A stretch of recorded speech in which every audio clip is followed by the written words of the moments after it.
Welcome to the Tesla Economist. Please hit the thumbs up and remember to subscribe. You can follow me on Twitter and talk to me on Patreon. This isn't a lesson about dollar cost averaging, but for those of you who don't know, dollar cost average is just buying in stages rather than investing all your funds at once. After you buy your first stage, then the stock may obviously go up or down. Then the next stage you buy at, it will average the total amount you've paid per share. However, if the stock price increases too much, you may decide you don't want to invest. But if it drops further, you don't want to be upset that you didn't buy at the bottom. Anyway, I'm sure you're all familiar with that concept. So why am I bringing it up now? Well, right now, Tesla's stock price is on sale. The questions are, can you afford to pick up any more stock? And if so, at what price are you buying? Or what strategy do you have? And in this dip, my strategy is dollar cost averaging. Although we know Tesla's stock is at a good price right now, what we don't know is how much better a price it may become. So it's a decision you need to make for yourself. And we all view money, stress, and risk different, which is why I can't simply tell you what the right investment is for you. Instead, I mention some of what worked for me in order for you to get more ideas on your investment strategy for Tesla. Ask yourself, are you okay with buying the stock now at today's discounted prices, even if the stock dropped another $100 or so? Would that bother you? Or would it bother you more that you waited for it to drop another $100, only it never did, ever again, and you missed out forever, or had to buy back in much higher? And it is this dilemma that makes dollar cost averaging a good compromise. Basically, buy the dip at a good price now, then hold off and watch what's happening. If it gets worse, buy more. If it doesn't, then perhaps don't buy anymore, and just be happy with what you bought, and that it's now in profit. So far on this dip I bought when we were in the mid 700s. I purchased about 1/3 of what I'm looking to purchase in this dip so far. I'm doing this with long-term call options though, about 2 years out. I figure that Tesla and even the market have enough time to sort themselves out by then. Unfortunately for me, I'm asleep during about 90% of trading hours. I'll often have to get up in the middle of the night to make trades, which isn't the easiest being so tired when you're trying to concentrate on trading options. Luckily, I have yet to make a mistake, but I do often place a stupid order in for options overnight before I go to bed and see if it ever dips to a stupid level. I didn't have one for the other day when it dipped to sub 700, which I really should have, but I'm going to play this slowly and trying to be smarter than usual. And all this applies especially if you are trading. It sucks with trading if you lose your cash, because you put everything in when you thought it was at the bottom and then it drops another 30% or so. Then you go into a recession, and for the next 2 years, it's trading around that 30% lower mark, and you have to wait until you're back in a profit again before you can sell. Now, hopefully you manage your liquidity well enough, if you are trading, that this doesn't happen to you. It's like a fishing boat with no nets. That's the essential part. There'll always be discounts, but whether you have the cash for them is another thing. When these dips occur, one thing I do instead of buying stocks with cash is I leverage up. When the stock gets to ridiculous discounts, well, if you're an all-in Tesla investor, then by definition, you're all in. You don't have any more spare cash lying around to invest in Tesla, as you did that already. So what happens when Tesla's stock price is the deal of the year and you don't have any extra cash to build up your position? Then you can leverage.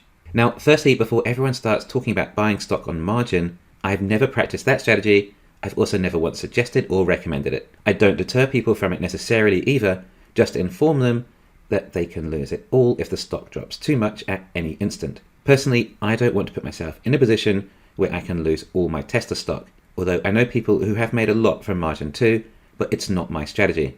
So what do I do when the stock price gets crazy low, I have no money, and I don't want to buy on margin? Well, I sell my stock at these low prices. I then use the proceeds to leverage my position further with call options. But like I said, I don't want to risk losing my Tesla stock, so I don't do this for more than 10% of my shares, as you risk losing everything you put into these options as well, but not the rest of your shares. Since this time, I have now built up a cash reserve to trade through the profits of prior trades, which I must say is a lot easier to work with. When interest rates are low and there is plenty of liquidity, cash is trash. When they are high and liquidity dries up, cash is king. Now, if the stock price jumps back and I only got to purchase the 2 or 3 options I did on this dip, then I won't be buying any more. I only invest in Tesla these days when I see a real bargain. I will have simply missed out. Hence why I did still buy a few anyway, so I don't completely miss out if that's the case. But I'm also being careful as I don't want to overpay. However, unless I think we're in some form of dystopia, I think the stock price should really struggle to get under $500. The overall economy would likely be very concerning if that had happened. I think that would compress the Q1P ratio to around 40. And if Tesla are going to be suffering, so will everyone else. But if the price did drop to $500 and you bought at $800, well, when the stock price gets to $3,000, will you really care that much? This is investing. What happens, happens. There is probably a 99% chance that at some stage in holding any shares, you'll be down. But if you hold them long enough and pick a good company over a full business cycle, there's probably a 99% chance that you'll be up. The other reason I'm happy to be patient on this dip and use dollar cost averaging is because I think this year is going to be full of uncertainty and volatility. I'm going to do my absolute best to play through all of that. But if Tesla does recover quickly, then I basically don't think it's the last dip we've seen for the year. It is possible we may never see one this low again, but it won't be the last dip.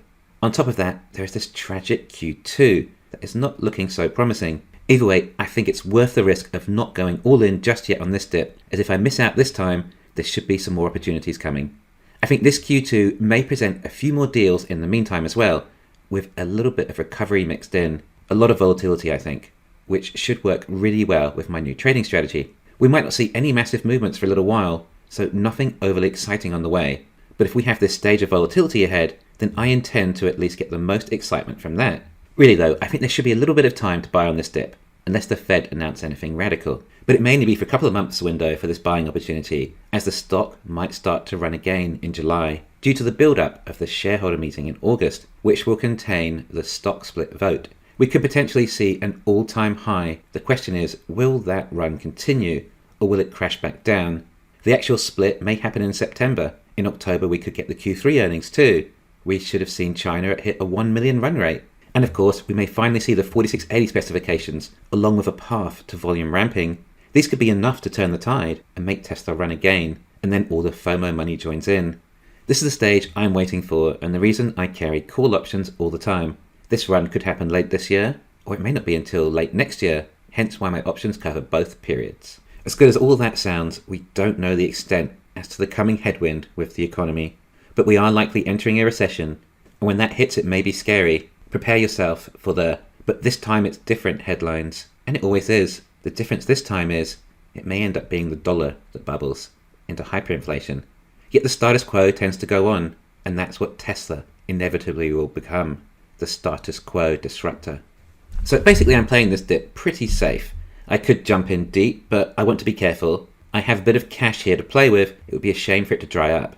The Fed can only let the markets get so bad before they have to reverse their decision. Remember that the government is in the same boat as everyone else. Too much debt at low rates, which makes interest unaffordable. If you look at the historic interest rates to combat inflation, each time they get lower. Remember, in the 80s with Volcker, we saw rates as high as 20%. But every time the Fed can only afford to raise the rates so high as they can't afford to cover the national debt. Due to the ever-expanding credit-based society, the market also appears to be more sensitive than we thought too. So let me know how you've been handling this dip so far. Thanks for listening. Please hit the thumbs up and subscribe. You can follow me on Twitter and talk to me on Patreon.